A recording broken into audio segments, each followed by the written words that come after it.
When I'm precepting new EMTs, I tell them you do whatever it takes to go home. Whatever it takes to go home in one piece. Period. You need to do just whatever it takes to go home at the end of your shift. That was some of the worst advice I ever received in pre-hospital. Why was that advice so horrible? It didn't give me an option. It didn't tell me what to do if I found myself in the middle of a bad situation. That advice was so open-ended that it left me relying upon previous experience or what I thought might be right at any given moment. It didn't take long to realize use of force situations, whether it be being attacked by someone or having a combative patient, was a pretty frequent event. So I asked for advice. Well, some of the advice I got was this. Just use your rescue bag to block with, or throw it at them. Use the tough book, whack them in the head with that. Use your clipboard to block with. Whack them in the head with a mag light. Whack them in the head with the O2 bottle. Just do whatever it takes to go home.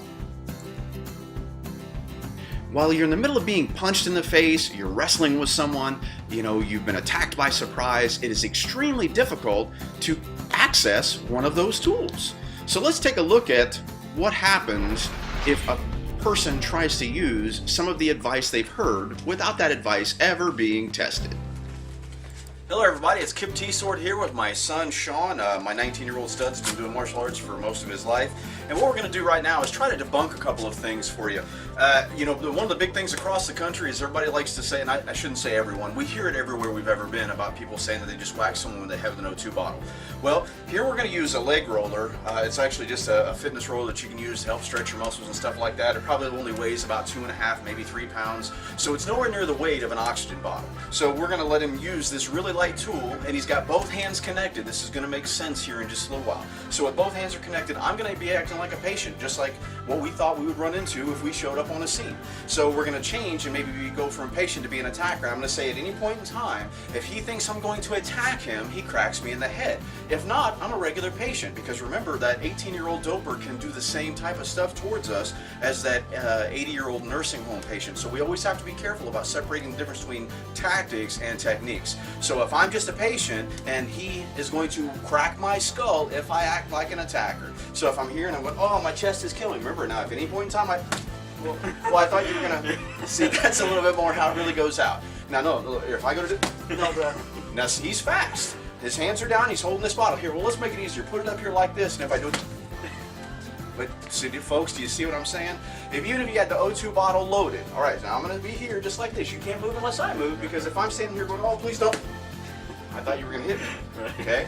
So let's change this up. Guys, the idea is that when you've got two hands connected, you're going to always move slower. Want to prove a point for just a second? So put this down for a second, put your hands up and open, and you're just going to parry. So if I throw it towards your head, you're just going to smack it out of the way. See the difference? Big difference, folks. When your two hands are connected, but go ahead and pick that back up again. And hit me if I do anything. See, a little different, isn't it? All right, set that down for just a second. The next thing that a lot of people like to talk about is the clipboard. Grab that clipboard and that pen right there, son. So the next thing that they talk about is using the clipboard or the tough book or something like that. Here we have a wooden clipboard. You need to pretend like you're writing, because I'm, here, let's even make it to where I'm seated in a chair. He has no idea. We're doing this off the cuff. If I act like I'm going to attack you, you're going to hit me. Well, you can block with a clipboard, right? I thought you were going to write my name. How do you spell my name?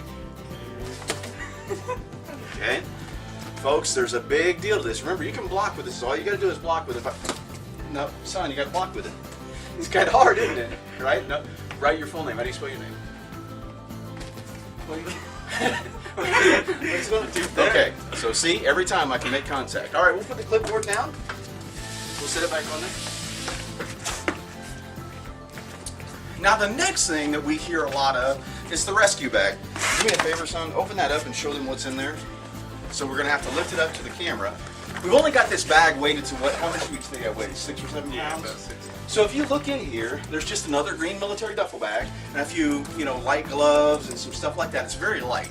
Because then what people tell you is that they want to, try to use the bag to block with. So same thing, hold it to where you feel comfortable. And all you're going to do is, if I do something, you're going to, block the back. No? Well, block with a bag. You're trying, huh? So you got two hands on the bag. Oh man, my chest. I'm sorry. Here, I'll be good. Okay. Every time we can make contact. So let's change it up again. Get the bag out of the way. Very light bag. That isn't your 20-pound plus rescue bag that you've got. So hands are up and open. Defensive.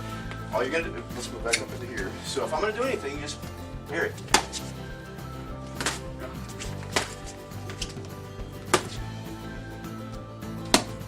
Okay? Big difference between a parry and a block and trying to use stuff. Here's the deal, ladies and gentlemen. In self-defense, I need you to understand that one hand can move faster than two hands. So if you're trying to use something like a clipboard and to move this clipboard around, or to take the rescue bag and throw this rescue bag in that split second in time, use the O2 bottle in the split second in time, you're already hit. So unless their back is turned and you clunk them from behind, well then maybe that's something. But guys, this has just been a quick episode of Chronicles of a Culture Changer. I'm Kip Teitsort, this is Shawn Teitsort, and we'll see you soon.